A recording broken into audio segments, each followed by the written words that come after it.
Arthur Schopenhauer já sabia o que demoraríamos séculos para fingir que não sabemos. O mundo é o inferno, e os homens dividem-se em almas atormentadas e em diabos atormentadores. Enquanto isso, nas livrarias modernas, te vendem livros com capas coloridas prometendo que o poder do pensamento positivo, como se o inferno pudesse ser pintado com giz de cera, como se bastasse repetir mantras açucarados para que a realidade brutal se curvasse aos nossos delírios de controle. Olhem ao redor. O mundo queima, as pessoas se destroem, a vida devora a vida num ciclo infinito de predação e ainda assim insistem em vender a mentira de que tudo vai dar certo se você apenas vibrar na frequência certa. Que piada macabra! Vivemos na era do otimismo tóxico, onde confessar que a vida é difícil virou um pecado mortal contra a religião do seja feliz, onde admitir que às vezes não há solução é tratado como heresia contra o evangelho do tudo é possível. Schopenhauer olharia para essa farsa moderna e diria: vocês estão tentando curar a peste com água benta. Mas a coisa é ainda pior. Não é apenas que vendem ilusões, é que criminalizaram a lucidez. Se você ousa dizer que a vida é fundamentalmente sofrimento, te rotulam de negativo, tóxico, energia ruim. Se você aponta que nem todo problema tem solução, te mandam buscar ajuda profissional. Se você sugere que talvez a felicidade não seja um direito humano, te acusam de estar deprimido. É como se tivéssemos coletivamente decidido que a verdade é uma doença contagiosa e que a única cura é a lobotomia emocional disfarçada de desenvolvimento pessoal. É como se tivéssemos transformado a realidade num vírus e o delírio numa vacina. Schopenhauer observaria nossa época com um misto de fascínio e horror. Fascínio pela engenhosidade humana em criar sistemas cada vez mais sofisticados de auto-engano. Horror pela escala industrial dessa produção de ilusões. Ele veria em cada coach motivacional um demônio sorridente vendendo passaportes para o paraíso em troca da nossa sanidade mental. A diferença entre o inferno de Dante e o nosso é que no inferno de Dante, pelo menos, não havia coaches tentando convencer os condenados de que estavam num spa de luxo. No nosso inferno, somos torturados enquanto nos forçam a sorrir e agradecer pela experiência transformadora. A indústria da autoajuda transformou o sofrimento humano numa mercadoria. Te vendem a ilusão de que você pode reprogramar sua mente, atrair abundância e manifestar seus sonhos, como se a existência fosse um videogame, onde basta apertar os botões certos para ganhar a fase. Schopenhauer ri dessa ingenuidade patética. Para ele, não existe harmonia cósmica esperando para ser desbloqueada pela sua energia positiva. Existe apenas a vontade cega, essa força irracional que nos impulsiona a existir apenas para sofrer, lutar e morrer. Enquanto os gurus modernos pregam que você deve focar no que pode controlar, Schopenhauer te lembra de uma verdade incômoda. Você controla quase nada. A vida é uma sucessão de desejos insaciáveis, decepções inevitáveis e dores inescapáveis. E quando não estamos sofrendo ativamente, estamos no tédio, que é apenas outra forma de tortura. Os coaches de vida te dizem: você é o autor da sua própria história. Como se a vida fosse um romance onde você controla todos os personagens, o clima, as catástrofes e o desfecho. Na verdade, você é um náufrago tentando se agarrar aos destroços enquanto o oceano da existência te arrasta para onde quer. Sua autoria se resume em escolher como vai se afogar. Mas vamos dissecar essa indústria com mais precisão cirúrgica. A autoajuda é um negócio que prospera na insatisfação perpétua. Se realmente funcionasse, seus clientes deixariam de ser clientes. Por isso, ela precisa criar um ciclo vicioso. Promete soluções que geram novos problemas, que exigem novas soluções, que criam novos problemas ad infinitum. É como uma academia, que te vende exercícios que enfraquecem seus músculos para que você precise comprar mais exercícios. É como um médico que te receita remédios que causam doenças que exigem mais remédios. É como um professor que te ensina lições que aumentam sua ignorância para que você precise de mais aulas. A autoajuda criou uma linguagem própria, um dialeto da negação da realidade. Mindset virou sinônimo de capacidade de ignorar fatos inconvenientes. Energia virou explicação mágica para qualquer coisa que não conseguem entender.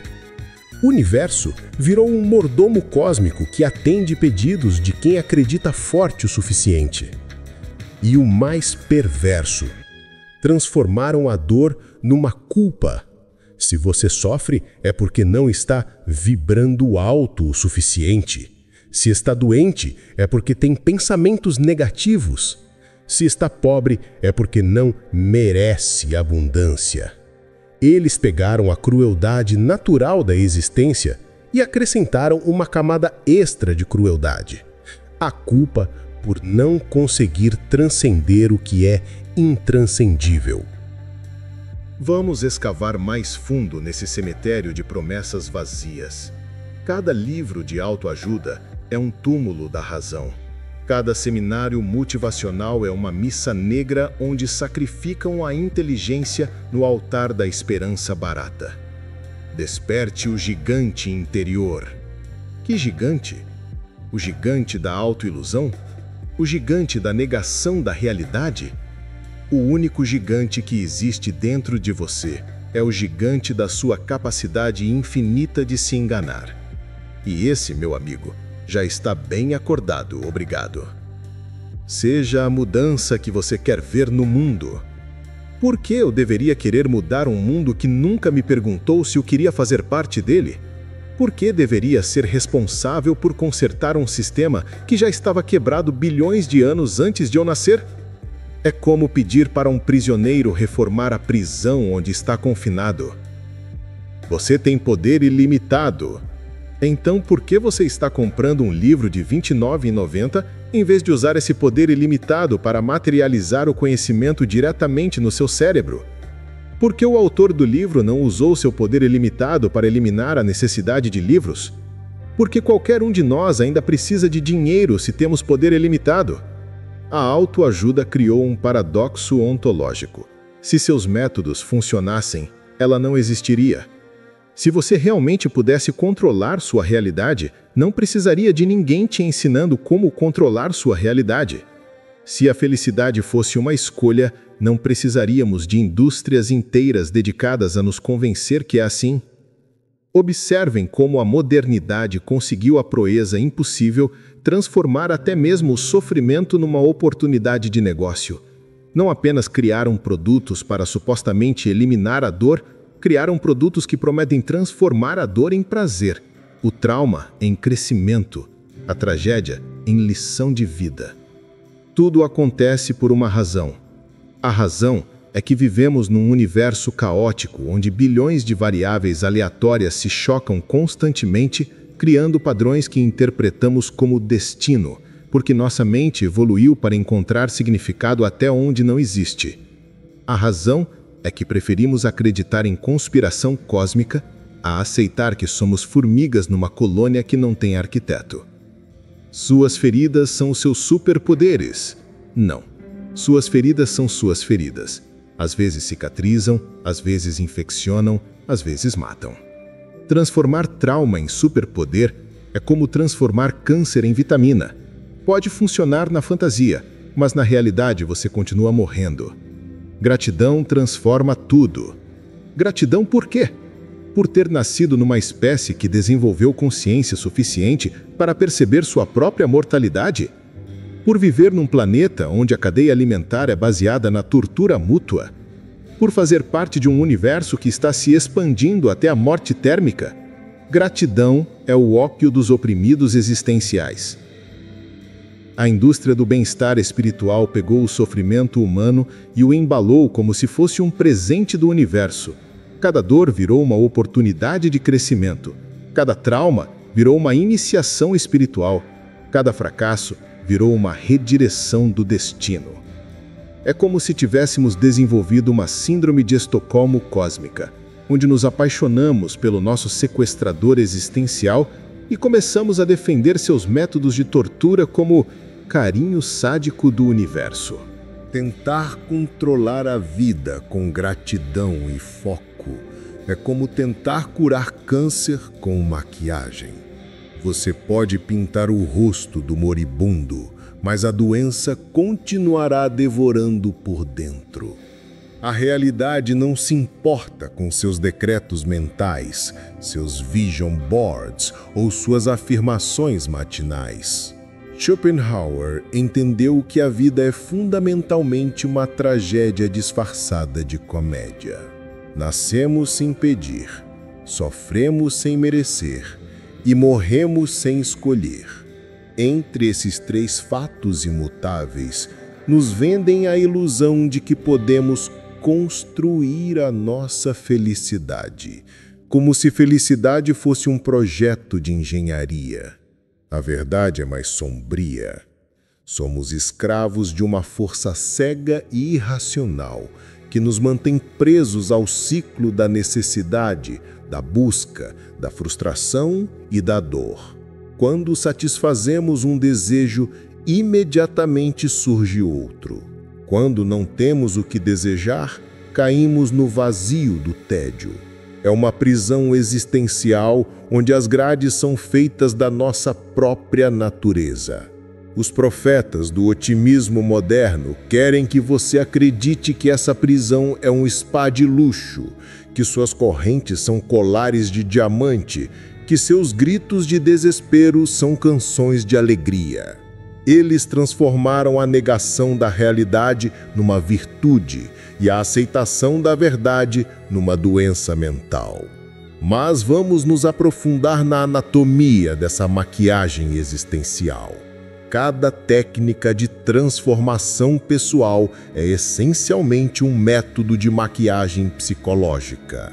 Eles não mudam a estrutura fundamental da sua realidade, apenas ensinam você a pintá-la de cores mais alegres. Meditação é um anestésico temporário que funciona enquanto você está sentado de olhos fechados, mas que se dissipa no primeiro engarrafamento ou na primeira conta que chega. Mindfulness é a arte de prestar atenção seletiva, focar apenas nos aspectos positivos da experiência, enquanto ignora sistematicamente os negativos. Visualização criativa é masturbação mental onde você se satisfaz com fantasias sobre futuros impossíveis, em vez de lidar com presentes inevitáveis. Afirmações positivas são hipnose barata, onde você repete mentiras até acreditar nelas, o que tecnicamente é a definição clínica de delírio, e a mais patética de todas: fake it till you make it. Finja até conseguir. Ou seja, minta sobre sua realidade até que a mentira se torne sua realidade. Transforme-se numa obra de ficção viva. Torne-se o protagonista de um romance que você mesmo está escrevendo, mas que nunca conseguirá terminar porque está ocupado demais fingindo ser quem não é. A modernidade desenvolveu um arsenal sofisticado de técnicas para evitar confrontar a natureza fundamental da existência. Não é mais necessário usar drogas ou álcool para fugir da realidade. Agora temos drogas psicológicas muito mais eficientes e socialmente aceitas. Pense positivo. como se os pensamentos tivessem poder mágico sobre a estrutura do universo, como se a realidade fosse democrática e pudesse ser votada fora do poder pela tirania da maioria dos seus neurônios otimistas, como se a física quântica funcionasse através de plebiscito mental. Foque nas soluções, não nos problemas, como se ignorar problemas os fizesse desaparecer, como se o câncer se curasse sozinho quando você para de pensar nele, como se as contas se pagassem pela força da sua indiferença a elas, como se a realidade fosse uma criança mal educada que para de fazer birra quando você não presta atenção. Você atrai o que pensa. Então todas as crianças que morrem de fome estavam pensando em fome? Todos os que nascem com deficiências estavam pensando em deficiências? Essa é talvez a ideia mais moralmente repugnante já concebida pela mente humana. Transformar toda vítima em culpada pelo crime da existência. A lei da atração não é uma lei, é uma fantasia narcisista que transforma coincidências em milagres e tragédias em culpa pessoal. É o equivalente psicológico do pensamento mágico de uma criança de 5 anos que acredita que fechar os olhos a torna invisível. Vivemos numa economia emocional baseada na inflação artificial da esperança e na desvalorização sistemática da realidade. Como em qualquer bolha econômica, os preços, neste caso, as expectativas, estão completamente desconectados dos valores fundamentais, neste caso, as possibilidades reais. A felicidade virou uma commodity que deve ser produzida, consumida e exportada. Países são ranqueados pelos níveis de felicidade de seus cidadãos, como se fosse PIB emocional. Empresas contratam Chief Happiness Officers. Universidades oferecem cursos sobre a ciência da felicidade. Transformamos uma experiência subjetiva, temporária e altamente condicional numa meta objetiva, permanente e universal. É como tentar medir a beleza de uma música em quilômetros ou o sabor de uma comida em graus Celsius. Mas o que é mais perverso é que essa economia da felicidade criou seus próprios pobres, os infelizes, pessoas que não conseguem manter o sorriso obrigatório, que não conseguem fingir que está tudo bem, que insistem em reconhecer que a vida às vezes é um absurdo. Esses se tornaram os novos leprosos da sociedade moderna. E assim como na economia real, os vendedores de felicidade ficaram ricos vendendo produtos que não funcionam para pessoas que não podem pagar o que realmente precisam. É um sistema perfeito de exploração. Você vende esperança para quem não tem nada, promete mudança para quem não pode mudar nada. E quando o produto não funciona, você culpa o consumidor por não acreditar forte o suficiente. Arthur Schopenhauer não veio para confortar os aflitos, veio para afligir os confortáveis. Ele arrancou a venda dos olhos de uma humanidade que preferia sonhar acordada a encarar a realidade nua e crua. Para Schopenhauer, não há guerra mais interminável do que a existência. Cada momento é uma batalha contra a fome, contra o tédio, contra a solidão, contra a morte, contra nós mesmos. E nessa guerra não existem vitórias definitivas, apenas tréguas temporárias que chamamos equivocadamente de felicidade. Enquanto os pregadores da positividade prometem que você pode vencer na vida, Schopenhauer te lembra que a vida não é uma competição com prêmios no final. É uma máquina de moer carne humana que funciona 24 horas por dia, 7 dias por semana, desde o primeiro vagido até o último suspiro. A natureza não está preocupada com o seu bem-estar. Ela te criou para ser um soldado numa guerra cósmica onde o único objetivo é perpetuar o sofrimento através das gerações. Você é uma engrenagem numa máquina que não tem outro propósito além de continuar funcionando, triturando vidas para produzir mais vidas para serem trituradas. Mas Schopenhauer vai além dessa visão sombria. Ele oferece uma explicação que faz sentido.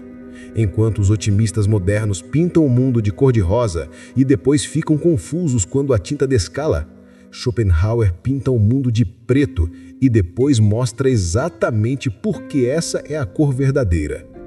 A vontade de viver, ou vontade cega, como prefiro chamar, é a força motriz de toda a existência. É um impulso irracional, cego, insaciável, que nos empurra a existir, a reproduzir, a consumir, a competir, a sofrer. Nós não temos esse impulso. Nós somos esse impulso temporariamente consciente de si mesmo.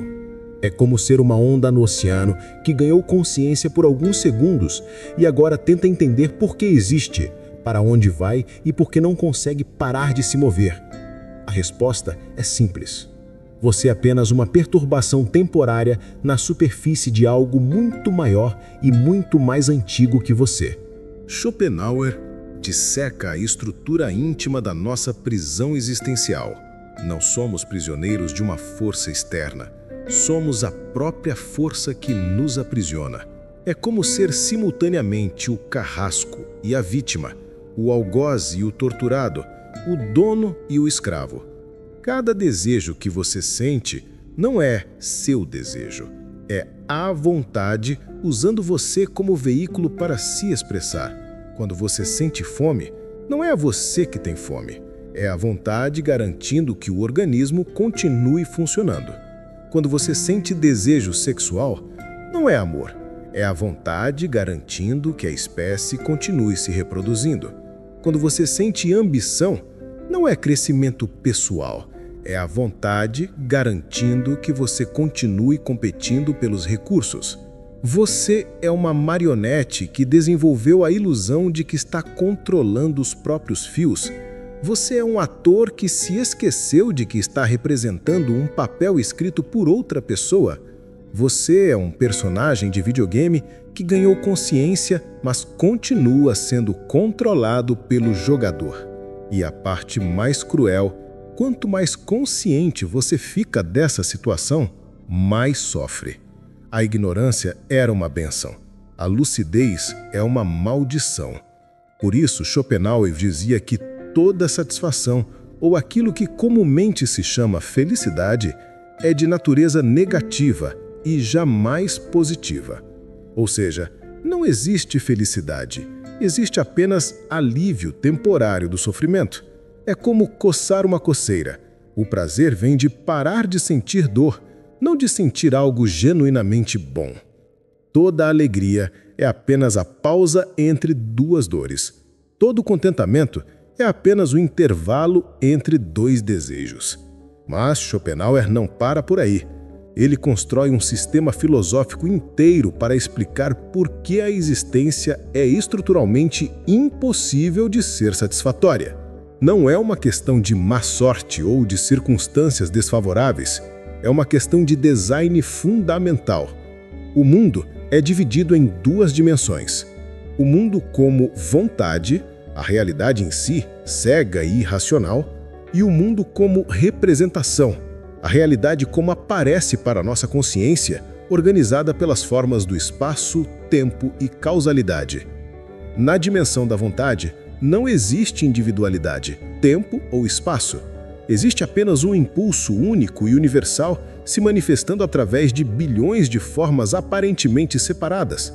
É como um ator interpretando bilhões de personagens simultaneamente, mas esquecendo que é o mesmo ator em todos os papéis.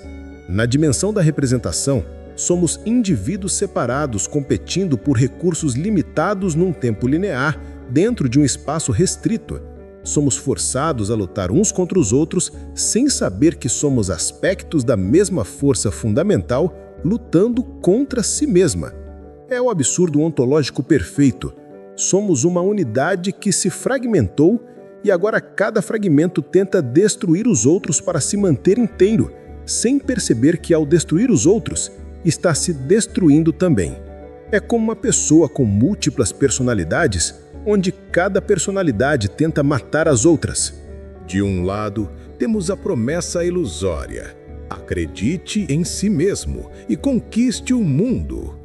Do outro, a realidade schopenhaueriana: O mundo já foi conquistado pelo sofrimento, e você é apenas mais um território ocupado. De um lado, seja protagonista da sua vida. Do outro, você é figurante numa tragédia cósmica onde nem mesmo o roteiro foi escrito. Tudo é improvisação desesperada numa peça sem sentido. De um lado, construa seu futuro. Do outro, o futuro é uma miragem no deserto da existência. Quanto mais você caminha em direção a ela, mais ela se afasta, até você perceber que estava seguindo apenas o reflexo da sua própria sede de ilusões. As religiões, os gurus, os coaches, os terapeutas alternativos, todos são traficantes de esperança, vendendo anestésicos para uma dor que não tem cura, porque faz parte da estrutura básica da existência. Eles prometem alívio permanente para o mal incurável, vendem mapas para lugares que não existem, oferecem chaves para portas que nunca se abrem. Mas vamos esmiuçar esses contrastes com precisão cirúrgica. Você pode ter tudo o que quiser, versus desejar é sofrer e parar de desejar é morrer. O universo conspira a seu favor, versus o universo não tem favoritos, ele tritura todos com igual indiferença. Sua atitude determina a sua altitude, versus sua atitude é determinada por forças que você não controla nem compreende. Transforme seus sonhos em realidade, versus a realidade transforma seus sonhos em pesadelos. Você é ilimitado, versus você é limitado pela sua própria natureza, que é limitada pela natureza do universo, que é limitada pelas leis da física, que são limitadas pela própria lógica, que é limitada pela própria possibilidade. Seja positivo, versus a positividade é negatividade disfarçada. Você só precisa ser positivo porque reconhece implicitamente que tem motivos para ser negativo. Vamos nos aprofundar na anatomia desta máquina de produzir ilusões que chamamos de desenvolvimento pessoal. É uma indústria que descobriu como monetizar a insatisfação humana básica sem nunca satisfazê-la. O business model perfeito. Primeiro, eles diagnosticam você com uma doença que não existe. Vida não realizada, potencial não explorado, bloqueios limitantes. Depois, vendem a cura para uma doença que eles mesmos inventaram. É como criar um problema para vender a solução, exceto que a solução cria novos problemas que exigem novas soluções. Os workshops de fim de semana que prometem transformar sua vida em 48 horas, como se décadas de condicionamento, traumas, limitações genéticas e circunstâncias pudessem ser reprogramados num final de semana com exercícios de respiração e círculos de compartilhamento. Os retiros espirituais, onde você paga uma fortuna para meditar numa montanha e descobrir que você já tinha tudo dentro de si. Se a iluminação é gratuita, por que os iluminados cobram por ela? Se os cursos online de abundância financeira vendidos por pessoas que ficaram ricas vendendo cursos sobre como ficar rico, é como um esquema de pirâmide espiritual onde o produto vendido é a própria venda do produto. E a mais ridícula de todas, as certificações de coach de vida. Como se fosse possível certificar alguém para ensinar outras pessoas a viver. É como certificar alguém para ensinar os peixes a nadar ou os pássaros a voar. A vida não precisa de manual, ela precisa de coragem para ser vivida sem manual. Aqui chegamos ao ponto mais cruel da filosofia schopenhaueriana. A esperança não é o remédio para o sofrimento. É o veneno que torna o sofrimento insuportável. A esperança é a mais perversa das ilusões, porque nos faz suportar o insuportável, acreditando que vai melhorar. Ela é o chicote psicológico que mantém o escravo trabalhando, a cenoura que mantém o burro caminhando, a mentira que mantém o condenado vivo até a execução. Sem esperança, aceitaríamos nossa condição e encontraríamos uma espécie de paz na resignação. Com esperança, vivemos numa agonia permanente, sempre achando que a redenção está logo ali, na próxima esquina, no próximo emprego, no próximo relacionamento, na próxima década, na próxima vida. Schopenhauer entendeu que a esperança é o combustível que alimenta a máquina do sofrimento. É ela que nos mantém presos ao ciclo da vontade, sempre desejando, sempre buscando, sempre acreditando que desta vez será diferente, que desta vez vamos encontrar a fórmula da felicidade duradoura.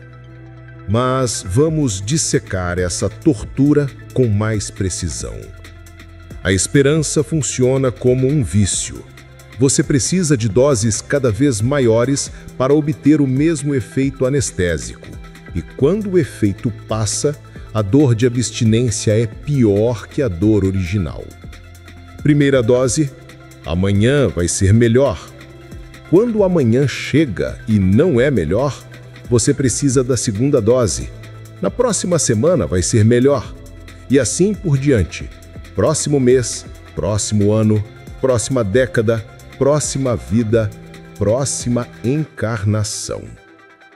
A esperança é uma roleta russa emocional onde todas as câmaras estão carregadas, mas você continua puxando o gatilho, achando que uma hora vai dar sorte. É um cassino cósmico onde a banca sempre ganha, mas você continua apostando porque ao bem tem que ganhar uma hora. E a perversidade máxima: quando suas esperanças são frustradas, você não culpa a esperança, culpa a si mesmo por não ter esperado forte o suficiente, não ter visualizado direito, não ter tido fé suficiente. A própria ferida se transforma no cirurgião que a aprofunda. A esperança é fundamentalmente uma ilusão temporal.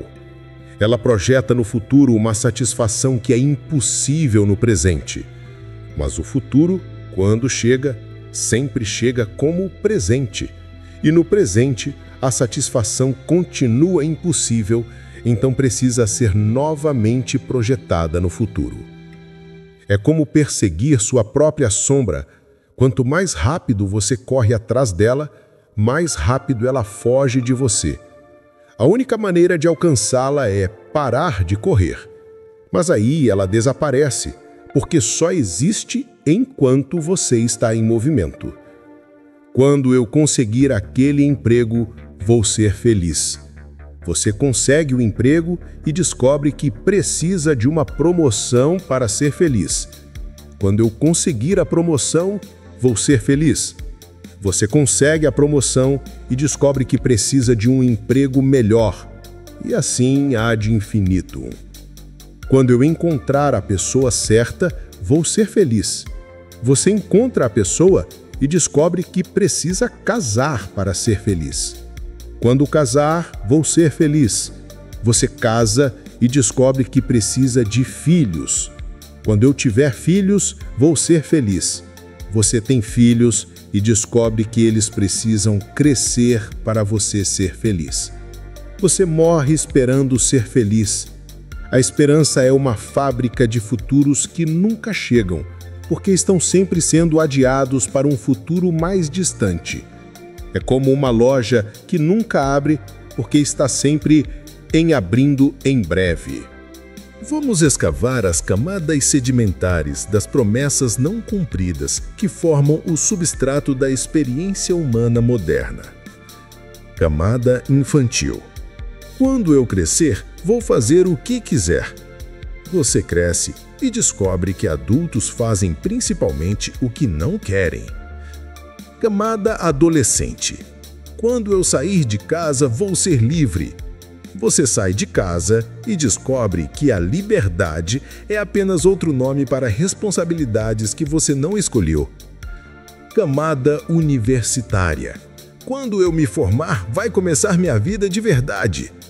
Você se forma e descobre que a vida de verdade é principalmente pagar as contas da vida de mentira que você viveu na universidade. Camada profissional. Quando eu conseguir estabilidade financeira, vou poder focar no que realmente importa. Você consegue estabilidade e descobre que o que realmente importa é conseguir mais estabilidade. Camada familiar. Quando eu constituir família, vou ter propósito. Você constitui família e descobre que seu propósito é principalmente sustentar pessoas que você criou para ter propósito. Camada da aposentadoria. Quando eu me aposentar, vou aproveitar a vida.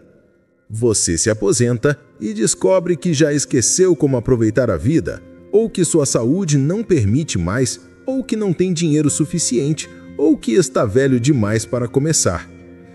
Cada camada é um cemitério de esperanças mortas, sobre as quais construímos novas esperanças que também morrerão. Somos arqueólogos da nossa própria desilusão, sempre escavando mais fundo em busca de uma camada de esperança que não esteja contaminada pela realidade. Acredite em você. Acreditar em quê? Em um amontoado de neuroses, traumas, limitações e ilusões que você chama de eu? Em uma personalidade forjada pelo acaso genético e pelas circunstâncias que você não escolheu? Em uma mente que você não controla, cheia de pensamentos que surgem sozinhos e desaparecem sem sua permissão? O eu em que você deveria acreditar é uma ficção criada pelo seu cérebro para dar coerência narrativa a uma coleção caótica de impulsos, memórias, hormônios e reações químicas. É como acreditar num personagem de romance. Pode ser uma história interessante, mas não tem existência real fora das páginas. Seja protagonista da sua vida. Protagonista de que peça? De um drama onde você não escreveu o roteiro, não escolheu o elenco, não definiu o cenário, não controla os diálogos e não conhece o final? Você é no máximo um ator coadjuvante numa produção que já estava acontecendo bilhões de anos antes de você nascer e que continuará bilhões de anos depois de você morrer. O máximo de protagonismo que você tem é escolher como interpretar um papel que foi escrito por forças que você não compreende, num palco que você não construiu, para uma plateia que não te conhece, numa peça que não tem sentido. Construa seu futuro. Com que material? Com os tijolos da incerteza? Com o cimento das ilusões? Sobre a fundação da mortalidade? O futuro não é uma construção. É um terremoto permanente que destrói tudo o que você tenta edificar. É uma demolição em câmera lenta, onde você é simultaneamente o arquiteto, o operário e o escombro. Cada plano que você faz é um castelo de cartas num furacão. Cada meta que estabelece é um alvo pintado numa parede que está desmoronando. Cada projeto que inicia é um jardim plantado num cemitério. Você tem o poder de mudar sua vida. Que poder?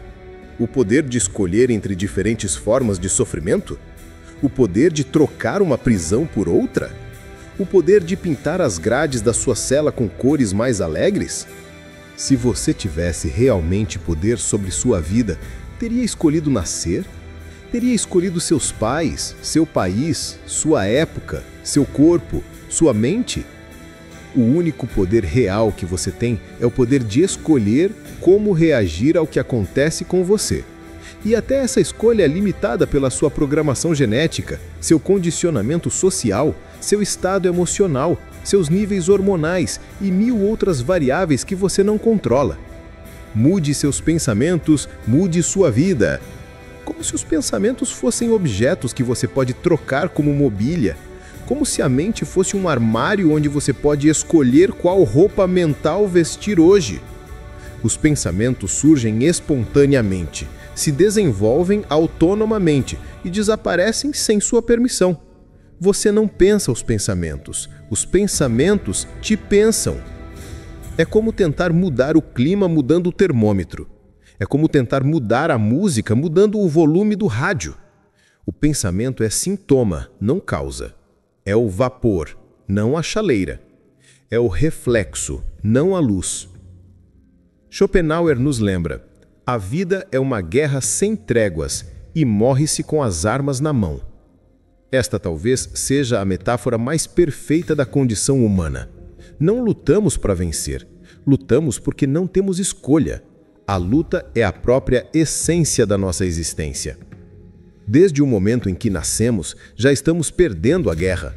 Cada dia que vivemos é um dia a menos. Cada vitória é temporária. Cada derrota é cumulativa. Não existe estratégia que nos faça imortais. Não existe tática que nos livre da dor. Não existe armamento que derrote a morte. E ainda assim, os vendedores de ilusões insistem em pregar que você pode vencer na vida. Como se a vida fosse um jogo com regras justas, com prêmios para os merecedores, com finais felizes para quem se esforça o suficiente. Como se não vivêssemos numa realidade onde crianças morrem de fome, enquanto psicopatas acumulam bilhões, onde pessoas bondosas sofrem injustamente, enquanto canalhas prosperam sem consequências. A guerra da existência não tem vencedores, porque não tem objetivos racionais.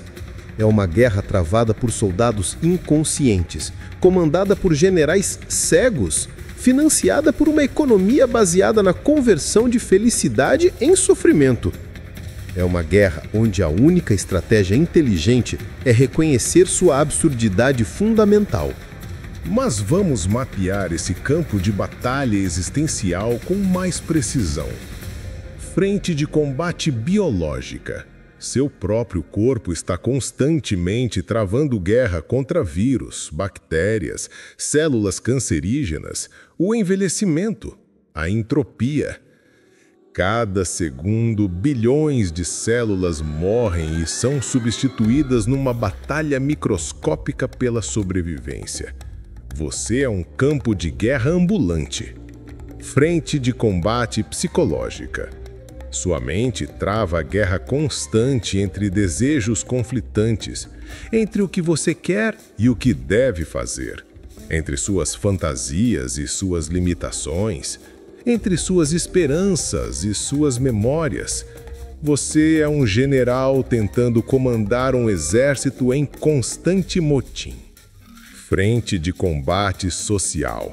Você está numa competição perpétua por recursos limitados, dinheiro, atenção, reconhecimento, amor, poder. Cada pessoa que você conhece é simultaneamente aliada potencial e inimiga em potencial, dependendo das circunstâncias.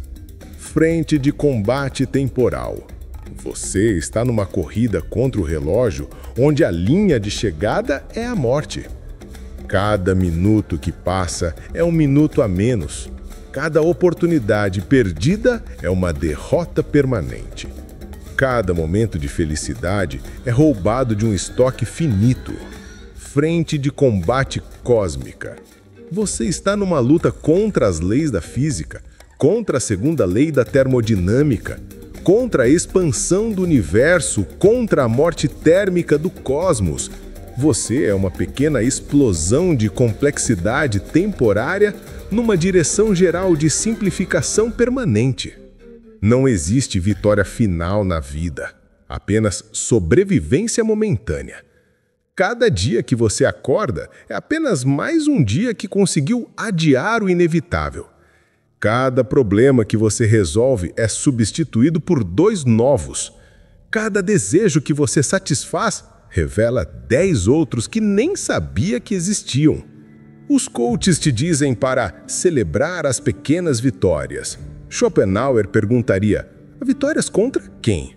Contra a natureza da própria existência? Contra as leis do universo?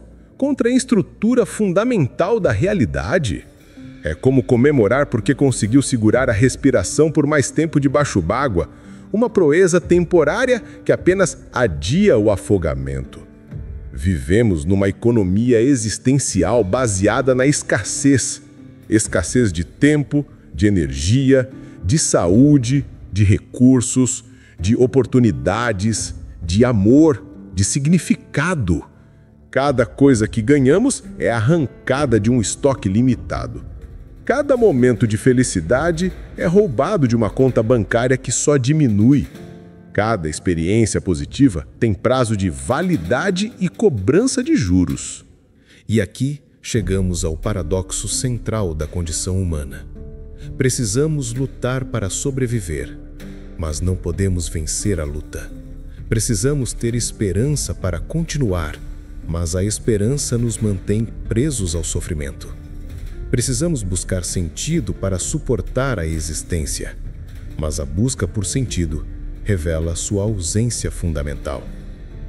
É como estar preso numa máquina de exercícios onde você precisa continuar pedalando para não morrer, mas pedalar não te leva a lugar nenhum. Apenas mantém a máquina funcionando. E a máquina funciona para que você continue pedalando. E você pedala para que a máquina continue funcionando. E assim, infinitamente. Schopenhauer construiu um sistema filosófico que explica não apenas por que sofremos, mas por que o sofrimento é inevitável. Não apenas porque desejamos, mas porque o desejo é insaciável. Não apenas porque morremos, mas porque a morte é a única solução lógica para o problema da existência. A vontade de viver não é um instinto que podemos domesticar. É a força fundamental que nos constitui. Tentar vencer a vontade é como tentar levantar a si mesmo pelos próprios cabelos, como tentar sair da própria sombra, como tentar morder os próprios dentes. Todo movimento que fazemos na direção da satisfação é um movimento que a vontade faz através de nós. Todo progresso que conseguimos é um progresso que ela consegue usando nosso corpo e mente como ferramentas. Toda vitória que celebramos é uma vitória dela sobre nossa ilusão de autonomia. Somos instrumentos tocados por um músico cego, numa sinfonia sem partitura, para uma plateia que não existe. Somos personagens num romance escrito por um autor louco que esqueceu o que queria contar. Somos atores num filme dirigido por alguém que nunca viu um filme. E a percepção dessa futilidade não nos liberta. Apenas adiciona mais uma camada de sofrimento. O sofrimento de saber que sofremos sem necessidade e sem propósito, que lutamos sem possibilidade de vitória, que existimos sem razão e morreremos sem sentido. Mas aqui Schopenhauer oferece algo único. Não promete cura, promete diagnóstico preciso. Não oferece alívio, oferece compreensão. Não vem de esperança, vem de clareza. E às vezes a clareza é mais libertadora que a esperança, porque pelo menos é real. Quando você finalmente entende que o jogo é impossível de ser vencido, você pode parar de se culpar por perder. Quando aceita que a vida é estruturalmente insatisfatória, pode parar de procurar a fórmula da satisfação permanente. Quando reconhece que você é um instrumento da vontade, pode pelo menos parar de fingir que está no comando da orquestra. É uma terapia radical. Em vez de tentar curar a doença, aceita que a doença é incurável e encontra maneiras de conviver com ela sem torná-la pior com remédios que não funcionam e causam efeitos colaterais mais graves que a doença original. Schopenhauer não promete que você será feliz, promete que você entenderá por que não pode ser feliz. Não garante que encontrará sentido. Explica por que a busca por sentido é parte do problema, não da solução. Não oferece paz. Oferece a compreensão de por que a paz é impossível. E, estranhamente, essa honestidade brutal é mais consoladora que todas as mentiras reconfortantes vendidas pelos comerciantes de esperança, porque, pelo menos, é a verdade. E a verdade, mesmo quando dói, tem uma qualidade que nenhuma mentira possui. Ela é real. Fechamento. marca a vontade cega. No final, rir com Schopenhauer é infinitamente mais honesto do que se embalar com as ilusões cor-de-rosa vendidas nas prateleiras da modernidade. É o riso de quem finalmente parou de fingir que o imperador estava vestido. De quem deixou de acreditar que o Titanic era invulnerável. De quem abandonou a esperança de encontrar ouro no fim do arco-íris. Este não é o riso da alegria. É o riso da lucidez. É o riso de quem finalmente entendeu a piada cósmica da qual somos simultaneamente contadores e vítimas. É o riso de quem parou de lutar contra a natureza da existência e começou a observá-la com um distanciamento irônico de um espectador numa comédia absurda. Schopenhauer nos oferece algo que nenhum guru moderno tem coragem de dar. A verdade, nua e crua, sem açúcar, sem verniz, sem promessas de final feliz. Ele nos diz que a vida é difícil, não porque você está fazendo algo errado, mas porque a dificuldade é sua característica essencial. Que você sofre, não porque precisa aprender alguma lição, mas porque o sofrimento é o estado padrão da consciência encarnada. É o riso de quem finalmente parou de procurar o sentido da vida e começou a rir da ideia de que a vida deveria ter sentido. É o riso de quem abandonou a busca pela felicidade permanente e começou a apreciar os momentos de ausência temporária de infelicidade. Esse riso não é amargo, é libertador. Porque quando você para de esperar que a vida seja justa, pode começar a apreciar os momentos em que ela é apenas suportável. Quando para de esperar que seja significativa, pode encontrar pequenos prazeres em sua absurdidade. Quando para de esperar que seja permanente, pode valorizar sua brevidade. É o riso de quem finalmente entendeu que a vida não é um problema para ser resolvido, mas uma situação para ser experimentada. Não é um teste para ser aprovado, mas uma aventura para ser vivida. Não é uma lição para ser aprendida, mas uma piada para ser apreciada, mesmo que a piada seja sobre você. Aqui, neste espaço de honestidade brutal, as esperanças se dissolvem como açúcar na chuva. As mentiras morrem de inanição, privadas do combustível da credulidade. A realidade sangra, mas pelo menos é real. Não oferecemos conforto barato, não vendemos sonhos impossíveis, não prometemos transformações milagrosas. Oferecemos algo muito mais raro e valioso. Um lugar onde você pode parar de fingir que está tudo bem quando não está. Onde pode admitir que a vida é um fardo sem ser bombardeado com soluções mágicas. Onde pode contemplar o abismo sem alguém tentando te convencer de que é um poço dos desejos. Este é o território da vontade cega, onde as ilusões vêm para morrer e onde a lucidez nasce das cinzas da esperança. Onde reconhecemos que a sabedoria não está em encontrar respostas reconfortantes, mas sim em fazer as perguntas que ninguém quer ouvir. Onde entendemos que a maturidade filosófica consiste não em resolver o problema da existência, mas em aceitar que ele é insolúvel. Aqui, você não precisa manter o sorriso obrigatório da positividade tóxica. Não precisa fingir gratidão por experiências que preferiria não ter tido. Não precisa transformar seus traumas em lições de vida ou suas perdas em oportunidades de crescimento. Aqui você pode ser honesto sobre o fato de que, às vezes, a vida é simplesmente absurda, que algumas dores não têm propósito, que certas perdas não fazem sentido, que determinados sofrimentos não nos tornam pessoas melhores, apenas pessoas mais feridas. E, estranhamente, essa honestidade é mais libertadora que toda a positividade forçada do mundo. Porque quando você para de desperdiçar energia tentando encontrar sentido onde não há sentido, pode usar essa energia para encontrar momentos de genuína paz dentro do caos. Quando para de lutar contra a natureza da existência, pode começar a dançar com ela. Vamos mapear este território onde habitamos. Não é o paraíso prometido pelos vendedores de esperança, nem o inferno descrito pelos profetas do Apocalipse. É um lugar mais estranho, um purgatório onde a principal atividade é aguardar por algo que nunca chega.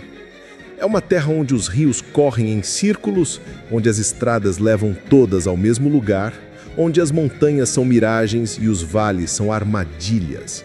É um país onde todos os habitantes são turistas temporários que perderam o mapa de volta para casa, se é que algum dia tiveram um lar para onde voltar. Neste território, as leis da física emocional funcionam de maneira diferente. A esperança tem gravidade negativa. Quanto mais você tem, mais leve fica, até flutuar longe da realidade. O desejo tem propriedades radioativas, contamina tudo ao redor e tem meia-vida infinita. A memória funciona como um espelho convexo, distorce tudo, especialmente as coisas que você mais quer lembrar claramente. Aqui os calendários não funcionam direito. O futuro parece sempre mais próximo que o passado. O presente é impossível de localizar. E o tempo move-se em diferentes velocidades, dependendo do seu estado emocional. 1 hora de sofrimento dura uma eternidade. 1 hora de prazer passa num piscar de olhos. 1 hora de tédio não passa nunca. Neste mundo, operamos com uma moeda peculiar: a desilusão. Quanto mais você tem, mais rico você é. Não em possibilidades, mas em compreensão. Cada ilusão perdida é um investimento na clareza. Cada esperança frustrada é um depósito na conta da sabedoria. Os pobres em desilusão são aqueles que ainda acreditam que podem manifestar suas vontades, que o universo tem planos especiais para eles, que existe uma fórmula secreta para a felicidade permanente. Eles vivem na pobreza da ilusão, sempre endividados com futuros que nunca se materializam. Os ricos em desilusão são aqueles que acumularam suficientes fracassos, perdas e decepções para entender o padrão subjacente. Eles têm capital suficiente em experiências dolorosas para fazer investimentos sábios em aceitar a realidade como ela é, não como gostariam que fosse. É uma economia estranha, onde você fica mais rico perdendo coisas do que ganhando, onde o valor aumenta através da subtração, não da adição, onde a prosperidade vem de ter menos expectativas, não mais posses. Aqui é vontade cega, o lugar onde a esperança se dissolve, a mentira morre e a realidade sangra. Porque só quando paramos de tentar curar a ferida existencial com band-aids psicológicos é que podemos finalmente contemplá-la em toda a sua profundidade.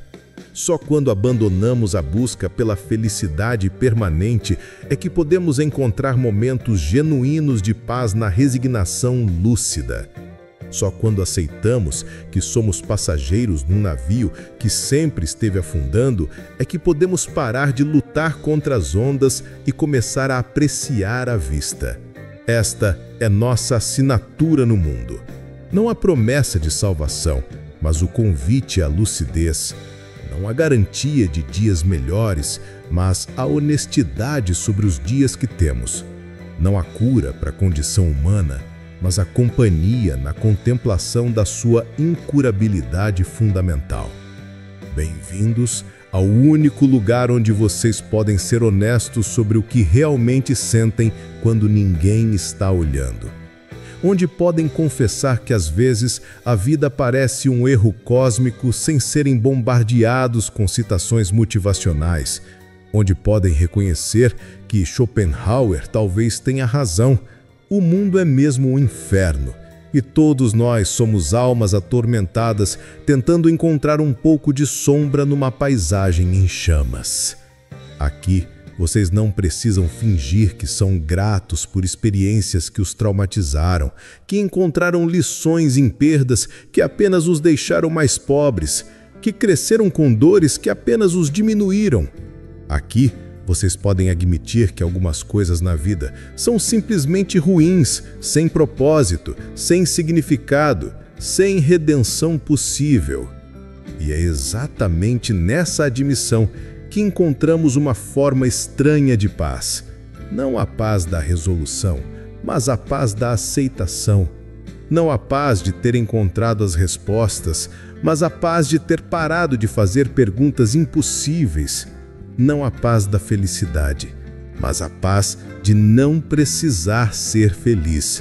Aqui é vontade cega, onde a esperança se dissolve, a mentira morre e a realidade sangra. E nós rimos, não porque é engraçado, mas porque finalmente entendemos a piada.